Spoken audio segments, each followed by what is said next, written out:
In today's video, I'm going to teach you how to add Grammarly to PowerPoint. This process is quick, and by the end of our short time together, you'll have Grammarly up and running to help ensure your presentations are as polished and error-free as possible. First, let's get started by opening PowerPoint on your computer. It's a good idea to have your presentation ready so we can see the impact Grammarly can have. If you already have PowerPoint open, you're one step ahead, but if not, take a moment to launch the application from your desktop or start menu.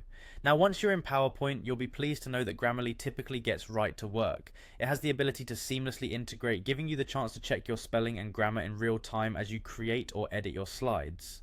This feature can be a real lifesaver, especially when you're making a presentation under tight deadlines or making those last-minute tweaks. It's important to remember that PowerPoint has Grammarly available as an add-in. Add-ins are little extras you can apply to enhance your experience with PowerPoint. In many cases, Grammarly will operate efficiently within the PowerPoint ecosystem without any additional setup.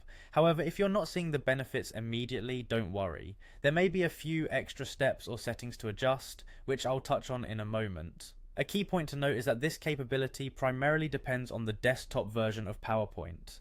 If you're using PowerPoint via a web browser, the experience might differ a bit.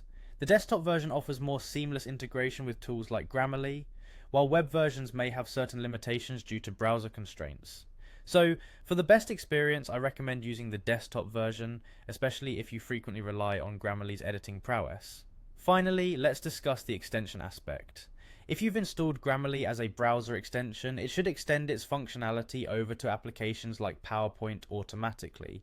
This is incredibly beneficial because it means any text field you operate with can potentially enjoy Grammarly's suite of tools without needing specific app permissions. Again, ensure your extension is up to date and functioning properly. This simple check can resolve many integration problems or sync issues. And there you have it. Adding Grammarly to your PowerPoint presentations is as simple as making sure you're working from the right settings.